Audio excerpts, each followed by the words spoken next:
maybe can you pick out one song or one part of a song that you said, well, that's definitely a group process that we couldn't have done if everyone was working in his own home studio via the internet?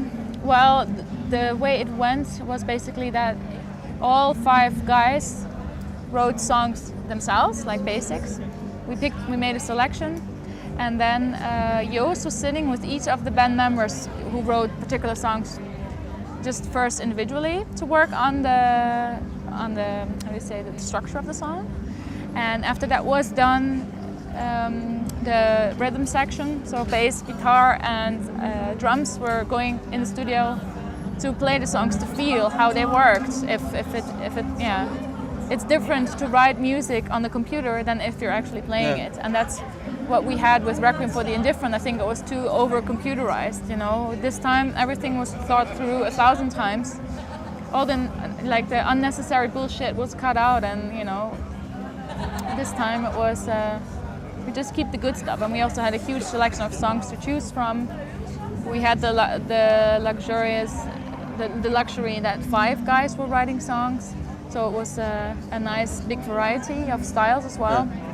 And the challenge was now to make it all sound one, and there Joost helped very much to throw an Epica layer on top of everything, you know, the typical Epica stuff, because even though it's a very new sound, it's very heavy, it still has certain parts. It's like, also my husband said, that sounds like the old Epica.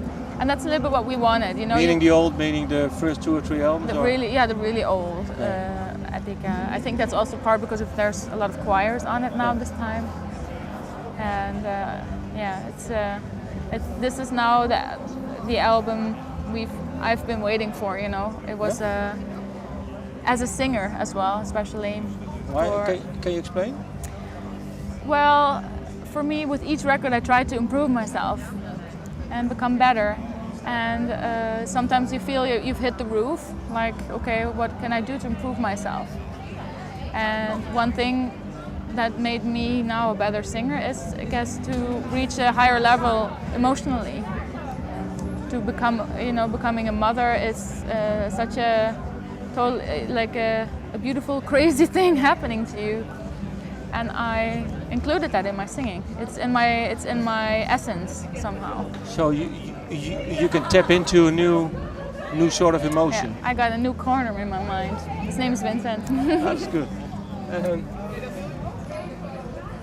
Well, you said they worked each songwriter worked on his songs with Joost, and then But where did you come in with your lyrics?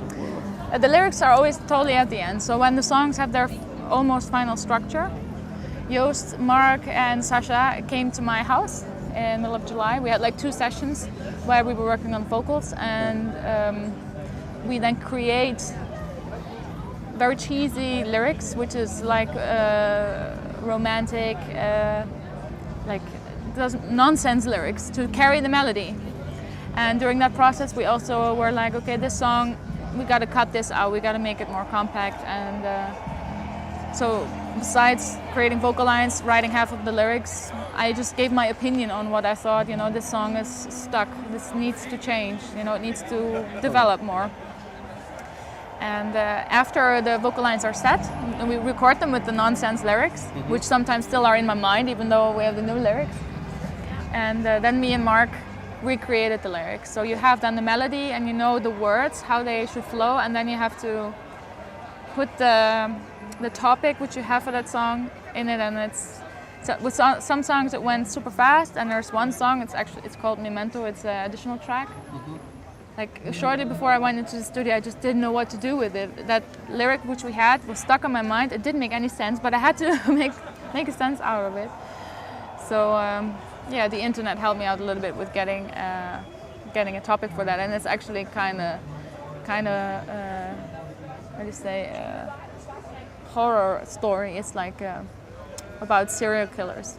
So okay, and anyone specifically in mind? Well, Ted Bundy or Jeffrey Dahmer or? I actually love the movie Silence of the Lambs. Yeah.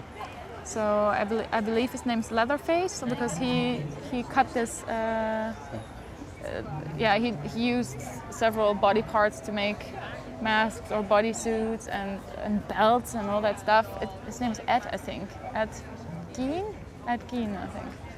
That was when after I gave birth 2 months, when my mind was a complete mess. I was writing the lyrics and I was reading that and it was so nasty. But Memento's basically about a serial killer who takes a souvenir from their victims. And what did you decide on topic-wise with Bark? Are there always 3 or 4 certain topics that you decide on, or is it just each song differently? Well, he decided or told us his idea was to call the album The Quantum Enigma. Explained us the idea behind it. Of course, not all of us have read the books he read, but I could really relate to the more philosophical part behind it. You know, that we can never be sure what reality is because we alter reality through our observation. And Epica's lyrics have always been very philosophical, so that was perfect in a way.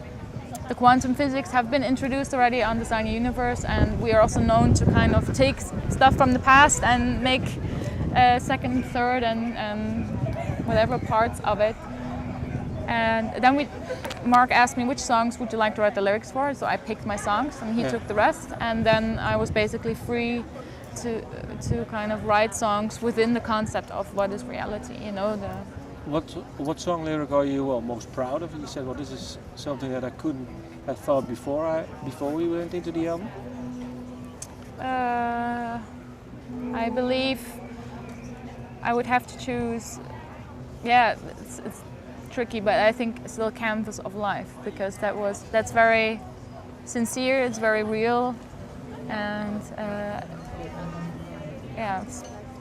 how do you say? It's a piece of me. And a fun fact is that so many people, even true metalheads, say that's like the favorite song of the record. It's a very intimate ballad, comes straight from the heart. So, yeah, if I wouldn't be at that point in my life at that time, I would never have created that lyric, I guess. And it's a sad lyric, but at the same time also beautiful. And already so many people told me they just find it, really beautiful.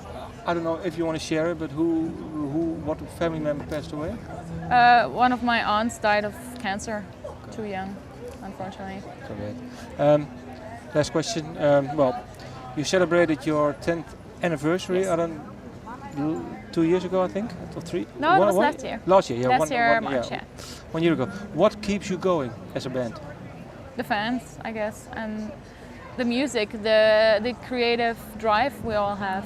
Yeah. We've been traveling the world many times, seen many beautiful things. You all grow up as a person, as a musician. You want to innovate yourself with each record. And Retrospect was for us a nice summary of the past, the successful past, where lots of great memories came back to life, and we celebrated it in our home country, the Netherlands, together with fans from over 45 different countries. We had the stream, we had the DVD recorded, we had our old band members on stage with us. So it was a nice look back on the past, and now we're looking to the future. You know, we are very thankful that we're still around, that Epica is basically providing our lives. You know, we can pay our bills, and we can keep on doing what we love. Yeah, because you're 29 now. Yeah. 39, 49. Will you still be doing this, maybe? I will still be a singer because it's a part of me. Yeah. I like different sides of music, not only metal, and I don't know if I will maintain this lifestyle or being in a metal band until I receive the age of Mick Jagger.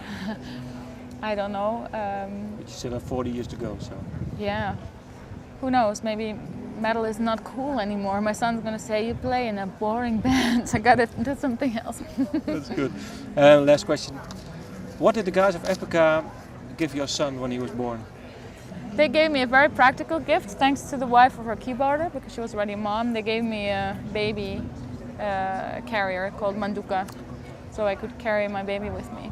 They all chimed in, threw a little money in a jar, and she bought it for me and shipped it to Germany. And does he wear a small Epica t-shirt? We actually have baby merchandise now, and I told them I want one. because our keyboarder, his son, was wearing one. It's really cool. It's like a little baby chariot with Epic on, and then like a baby, you know, baby hand coming out. It's really cool. So Thank you for your time. thank you too. Thank you.